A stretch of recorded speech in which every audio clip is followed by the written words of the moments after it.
எல்லாருக்கும் வணக்கம். கடந்த 2 ஆண்டுகளா மணிப்பூர்ல குக்கி இன மக்களுக்கும், அதேபோல இன்னொரு இருக்கக்கூடிய மக்களுக்கும் தொடர்ந்து போராட்டம் பண்ணிட்டு இருந்துச்சு. இதனால அங்க இருக்கக்கூடிய மக்கள் பாதிக்கப்பட்டாங்க. அங்க இருக்கக்கூடிய பெண்களும் பாதிக்கப்பட்டாங்க. பல பேர் உயிரும் போணுச்சு. முக்கியம் சொல்லப்போனா பெண்கள நிர்வாகப்படுத்தி அவங்கள அவமானப்படுத்துனாங்க. அப்பலாம் போகாத பிரதமர் பார்த்தோம்னா, இப்போ போயிட்டு அங்க இருக்கக்கூடிய மக்கள சந்திக்கிறாரு. அதேபோல அங்க இருக்கக்கூடிய ஒரு சில பகுதிக்கு போயிட்டு நிவாரணம் வழங்கியிருக்காரு. மக்களுக்கு உதவி பண்றேன்னு சொல்லிட்டு பல திட்டங்கள இப்ப அறிவிச்சிருக்காரு. ஒரு மாநிலத்துல 2 இன மக்களுக்கு ஃபைட் வரும்போது, சண்டை வரும்போது போயிட்டு மக்கள சந்திச்சு அவங்களுக்கு என்ன குறைன்னு சொல்லிட்டு அத பார்க்கணும், கேட்கணும். அவர்தான் பிரதமரு. அப்பல்லாம் போகாம 2 வருடம் கழித்து, இப்ப போயிட்டு மக்களுக்கு ஆறுதல் சொல்ற மாரியும், பல திட்டங்கள அறிவிக்கிற மாரியும் ஒரு நாடகத்தை நடத்திட்டு வந்திருக்காங்க. சரி, நீங்க மணிப்பூருக்கு போனீங்க. போயிட்டு மக்கள சந்திச்சீங்களா? போயிட்டு பாதிக்கப்பட்ட மக்கள சந்திச்சீங்களா? சந்திக்கல. ஒரு வருத்தம் தெரிவிச்சீங்களா? அதையும் தெரிவிக்கல.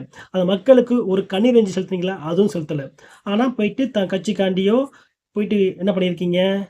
பல திட்டங்கள அறிவிக்கிற மாரியோ, பல திட்டங்கள ஆரம்பிச்சு மக்களுக்கு உதவுற மாரியே ஒரு நாடகத்த நடத்தி வந்தீங்க. மக்கள் உங்களுக்கு ஓட்டு போடுறதுக்கு மட்டும் தான் தேவ.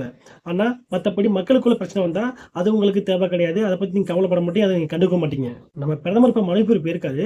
மணிப்பூர் போனா கூட, அங்க இருக்கக்கூடிய 10 எம்.எல்.ஏ.கள் அதாவது அங்க இருக்கக்கூடிய 10 எம்.எல்.ஏ சேர்ந்து, அதுல பார்த்தோம்னா 2 எம்.எல்.ஏங்க பிஜேபி கட்சிக்காரங்க. இவங்க எல்லாம் சேர்ந்து ஒரு கோரிக்கை வச்சிருக்காங்க. என்ன வச்சிருக்காங்கன்னா, குக்கி இன மக்களுக்கு தனியா ஒரு மாநிலத்த குடுங்க.